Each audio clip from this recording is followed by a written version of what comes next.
Lisa stepped out of her car and gazed at the house she would be looking after for the weekend.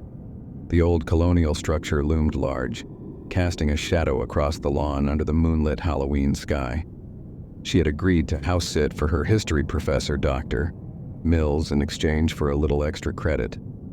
Besides, she thought it would be a nice, quiet place to catch up on her studies. She swung her bag over her shoulder, clutching her phone as she walked up the cracked stone steps to the front door. The house groaned as she entered, an eerie sound that echoed through the empty hall.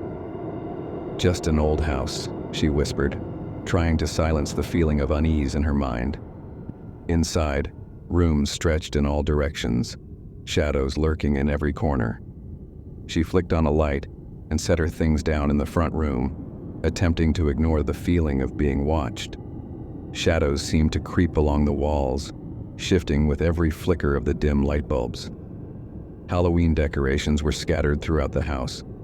Plastic pumpkins, fake spider webs, and a life-size skeleton in the corner, its hollow eyes appearing to stare back at her.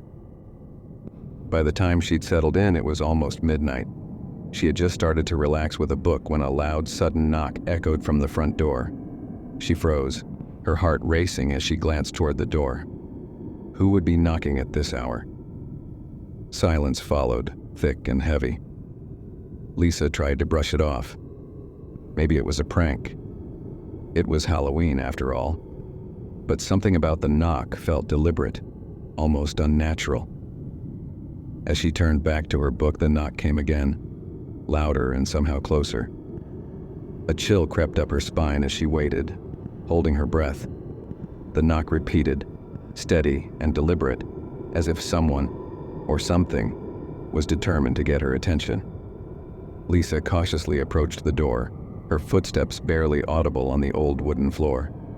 She reached for the doorknob but hesitated, her hand trembling. Her mind raced with questions.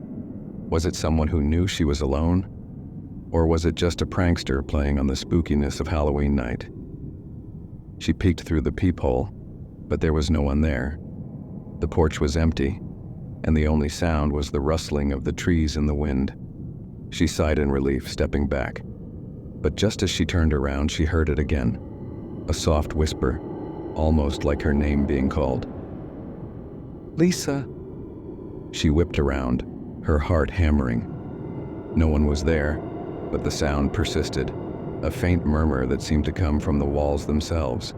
Her skin prickled as she listened, trying to convince herself it was just the creaks and groans of an old house. But the whispers grew louder, more insistent, echoing around her. Trying to shake off her unease, Lisa made her way to the kitchen, hoping a glass of water would calm her nerves. But as she reached for a glass, she noticed something odd. The words, "Help me," scrawled faintly on the fogged-up window above the sink. She froze, her pulse quickening. There was no one else here, right? She wiped at the window, trying to erase the words, but they wouldn't budge. It was as if the message was etched into the glass. Lisa's mind raced, wondering if someone had left it there before, if it was some sick Halloween prank. But deep down, she felt the ominous truth pressing down on her. She was not alone. As Lisa tried to distract herself by exploring the house, she found herself drawn to the basement door. It was slightly ajar, revealing darkness beyond. She took a deep breath, telling herself she just wanted to check it out. After all, if she was going to spend the night here, she needed to know her surroundings, right? She flicked on the basement light and descended the creaky stairs. The basement was cold and smelled of dampness. Old furniture, boxes, and dusty artifacts lined the walls. But her attention was drawn to a large mirror leaning against the far wall, its glass covered in a thin layer of grime. As she approached the mirror, a chill ran through her. Her reflection looked distorted, almost like a shadow hovered behind her. She blinked, and it was gone. But as she turned to leave, she saw something scrawled in the dust on the mirror. "Leave now." Lisa's heart thumped in her chest as she backed away. This was no prank. She could feel it now, an oppressive presence lurking just beyond her sight. It was as if the house itself was warning her, urging her to get out before it was too late. But the moment she tried to retreat up the stairs, the door slammed shut above her, plunging the basement into darkness. Her breath hitched as she heard footsteps descending from above, slow and deliberate. She pressed herself against the wall, desperately hoping it was her imagination. After a few minutes of panicked waiting, the basement door creaked open. She bolted upstairs, heart racing, and flung the door open to the outside. She needed air to clear her mind and figure out what to do. But just as she stepped onto the porch, she froze. A figure stood at the edge of the yard, watching her. His face was obscured by a hood, his posture eerily still. Lisa's mind screamed at her to run, but her body felt frozen, as if an invisible force held her in place. The man raised his hand slowly, pointing directly at her. Who are you?" she called, her voice wavering. The figure didn't respond, only lowered his hand and began walking towards her, his steps unnervingly silent. Lisa backed into the house, slamming the door shut and locking it. She stumbled back, her breathing ragged as the knock started again, this time more forceful, insistent, rattling the entire door. She backed away, heart hammering, as the man's silhouette appeared in the window. "Let me in," he whispered, his voice muffled yet clear. "You can't hide forever." Lisa clutched her phone, ready to dial for help, but it had no signal. She was completely alone, trapped inside the house with an unknown stranger lurking outside. Desperate, Lisa ran upstairs, hoping to find a room with a secure lock. She found herself in the attic, its walls lined with dusty portraits and antique furnishings. She bolted the door, her hands shaking as she scanned the room for anything she could use to defend herself. But as she hid, she heard soft footsteps creeping up the stairs. They paused right outside the attic door, and Lisa's heart skipped a beat. Slowly, the door creaked open. She held her breath, waiting, as the shadow of the man appeared in the doorway. She stifled a scream as the figure stepped inside, gliding toward her. His face was obscured, a blank void where features should have been. "You shouldn't have come here," he whispered, his voice echoing unnaturally. Lisa's mind spun with terror, feeling the temperature drop as the figure moved closer. She felt a chill, a dark energy pressing down on her. As she scrambled backward, her fingers brushed against something solid, the edge of a trapdoor she hadn't noticed before. In a final, desperate attempt to escape, Lisa pushed open the trapdoor and climbed through, finding herself on the roof of the house. The cold air hit her like a shock, but she didn't care. She had to get away from that thing. She scrambled down the side of the house, her fingers clinging to the shingles as she climbed down. But as she reached the ground, she froze. The figure was there, waiting, his featureless face turned toward her. She backed away slowly, realizing she was surrounded. Shadows began to move around her, taking shape into figures, all whispering her name. "Lisa. Lisa." A scream tore from her throat as she bolted, running through the yard, her pulse pounding as the figures closed in. She didn't look back, didn't dare slow down, until she reached the street. The whispers faded, but she knew one thing: she'd never be the same. Halloween night had forever scarred her, leaving her haunted by the shadows of the phantom knocker.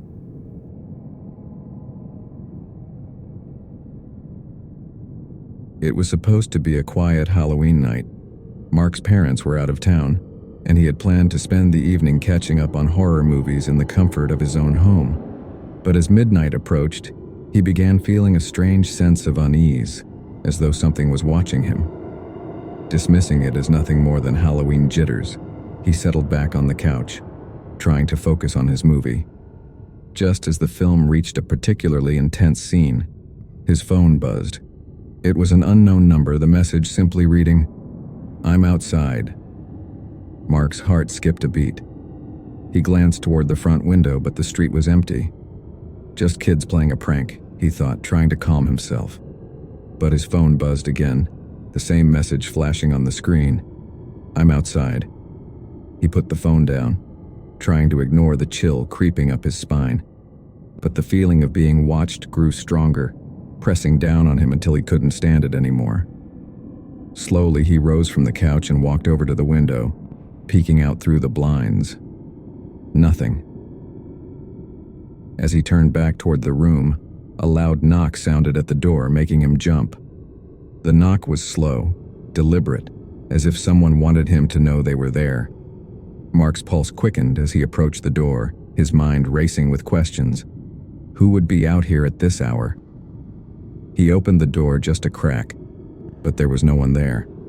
Only the cold night air greeted him, whispering through the empty street. Shutting the door, he stepped back, locking it this time. But as he turned away, his phone buzzed again.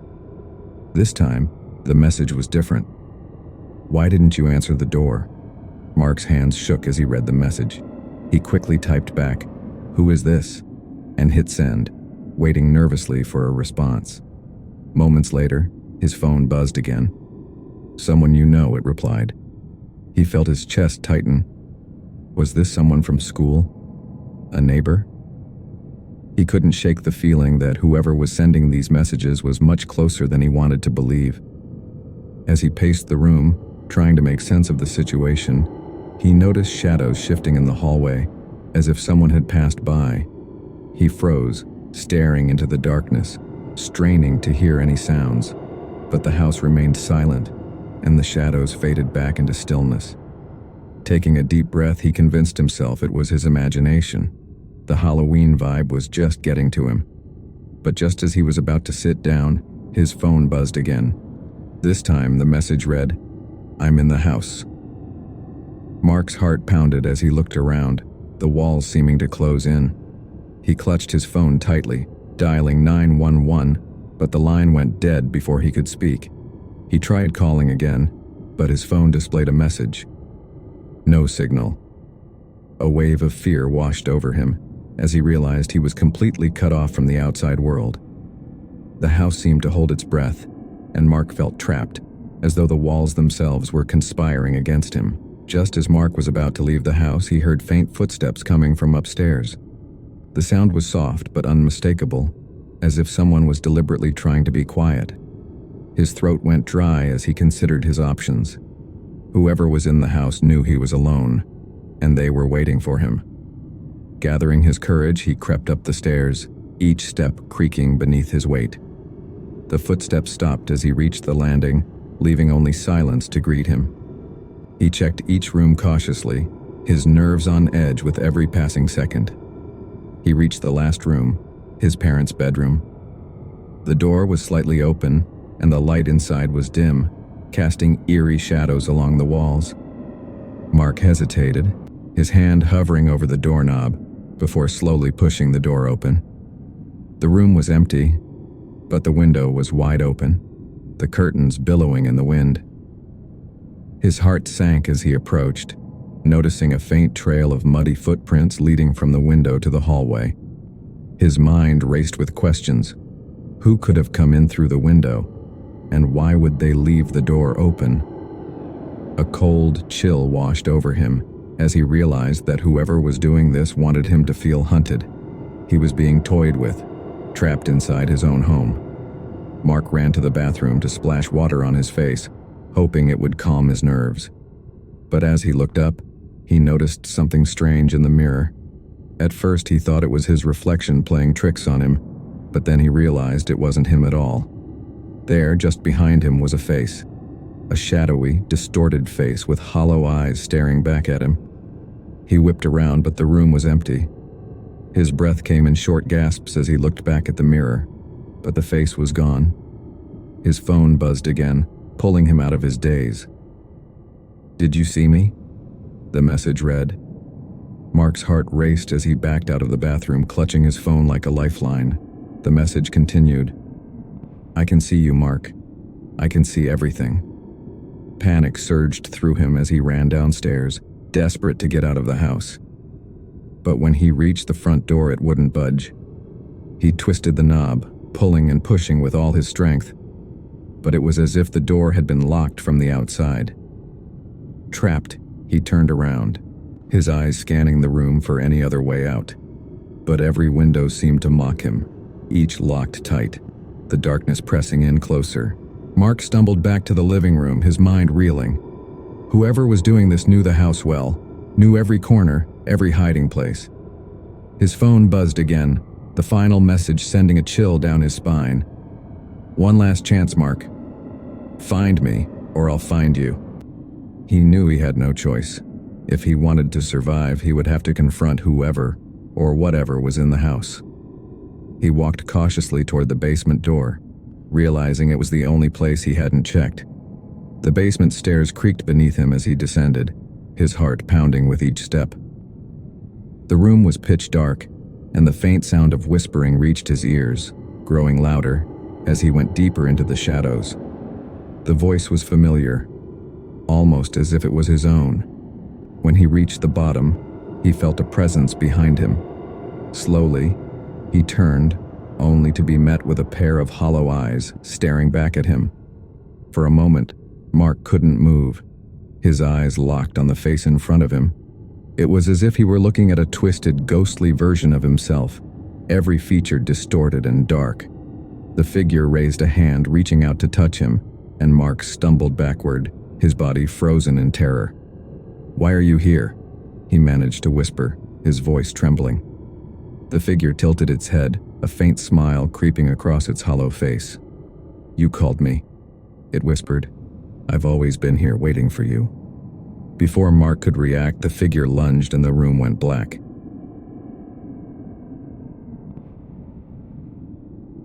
It was Halloween night, and Lucy was spending it alone in her grandmother's old house on the edge of town. The house had always felt eerie, with its creaky floors, drafty windows, and the strange way shadows seemed to cling to the walls. Her grandmother had passed away recently, and Lucy was staying the night to look after the property. She didn't believe in ghosts or anything supernatural, but being in that house on Halloween night was enough to send shivers down her spine. As the clock struck midnight, Lucy heard a faint tap coming from the front door. She paused, her heart racing. She hadn't been expecting anyone, and it was far too late for trick-or-treaters. She waited, hoping it was just her imagination, but the tapping grew louder, more insistent. Reluctantly, she went to the door and opened it just a crack. No one was there. She stepped out onto the porch, scanning the yard, but all she saw was the empty street illuminated by the dim glow of the streetlights. The cold night air bit into her skin, and she shivered, quickly closing and locking the door behind her. But as she turned away, she noticed something strange. A small note had been slipped under the door. The note simply read, "I'm watching you." A chill ran down her spine as she stared at the words. She tried to brush it off as a prank, maybe from some kids trying to scare her on Halloween. But deep down, she couldn't shake the feeling that she was no longer alone in the house. Lucy tried to ignore the note, but the uneasy feeling only grew. She turned on every light in the house, hoping the brightness would chase away the creeping sense of dread. But as she moved from room to room, she noticed that the lights kept flickering. Each time she'd settle into a room, the lights would dim and then return to full brightness, almost as if someone was watching her and playing games with the electricity. Trying to reassure herself, she said aloud, "It's just an old house, old wiring." But as she said it, the lights in the living room dimmed again, this time staying dark for a little too long before they finally brightened again. Her heart raced as she looked around, wondering if she really was alone. Then her phone buzzed with a text message. She picked it up, hoping it was one of her friends. But when she looked at the screen, her blood ran cold. The message said, "Why did you turn the lights on?" Lucy felt a knot of fear tighten in her stomach. She quickly typed back, "Who is this?" But there was no response. She stared at her phone, willing it to stay silent, but within seconds it buzzed again. This time the message read, "I told you, I'm watching you." Lucy tried to calm herself, but the messages wouldn't leave her mind. Who could it be? She checked all the windows, making sure they were locked, and then checked the doors. Everything was secure, and yet she couldn't shake the feeling of being watched. As she stood in the kitchen, debating whether to call someone, she heard soft footsteps coming from the hallway. Her heart raced as she crept toward the sound, peeking around the corner, expecting to see someone there. But the hallway was empty. Just as she turned away, the footsteps started again, this time louder. They echoed down the hall, coming closer and closer until they stopped right outside the kitchen door. Lucy held her breath, every muscle tense. She slowly reached for a knife from the kitchen drawer, clutching it tightly. The silence was heavy, almost suffocating. She could feel her heart pounding as she inched toward the door, ready to confront whoever was on the other side. But when she finally swung the door open, the hallway was empty. Her phone buzzed again. "Nice try, Lucy." Her hands shook as she stared at the message. Whoever was watching her was in the house, and they were playing a twisted game. Lucy tried to stay calm, thinking through every possibility. Maybe it was all just an elaborate prank. Someone must have snuck into the house. She thought about calling the police, but part of her worried it would sound ridiculous. Who would believe her? She could already imagine their response. "It's Halloween. It's probably just kids." She decided to sit in the living room, hoping if she stayed in one spot, she could catch a glimpse of whoever was tormenting her. But as she sat, she noticed movement in the corner of her eye. Across the room, just outside the window, a shadow flickered. She stared, trying to make out the shape, but it kept moving just out of sight. She got up and moved closer to the window, heart pounding. The closer she got, the clearer the shadow became until she could see the outline of a face pressed against the glass, watching her. She screamed, stumbling back, but when she looked again, the face was gone. Her phone buzzed. "Did you see me?" the message read. Lucy's hands were shaking now. Whoever was doing this was no prankster. They were dangerous, and they were getting closer. As the night wore on, Lucy grew desperate. She locked herself in the living room, trying to stay out of reach of any windows. But the fear gnawed at her. She couldn't stay there forever, not knowing where her stalker was or when they would make their next move. Then she heard it, a soft creak coming from the basement door. The sound was faint, almost like someone opening it very, very slowly. Her blood ran cold as she turned to face the door, half expecting to see someone standing there. The door was ajar, darkness spilling out from the basement. She stared, unable to move, as the silence filled with a soft, scraping sound, like something being dragged up the stairs. Her phone buzzed again. "Coming closer," the message read. Lucy's heart pounded as she backed away, her eyes fixed on the basement door. She wanted to run, to get out of the house, but she felt frozen. The scraping sound grew louder, echoing in the silence, until she couldn't take it anymore. With a surge of courage, she ran to the front door, but as she reached it, her phone buzzed one last time. "You can't escape, Lucy. Not tonight." Desperate and out of options, Lucy ran back toward the living room, hoping to find a way out through the back door. But as she turned the corner, she stopped dead in her tracks. Standing in the doorway was a figure, a tall, shadowy figure with a face hidden in darkness, watching her with unblinking eyes. She felt a wave of terror wash over her as she realized there was nowhere left to run. The figure took a step forward, blocking her path, its presence filling the room with a chilling silence. "Who are you?" she whispered, her voice trembling. But the figure didn't respond. It simply stood there, watching her with a twisted, silent smile. Her phone buzzed one last time, and she glanced down. The message read, "Happy Halloween, Lucy." The lights flickered one last time, and then the room went dark.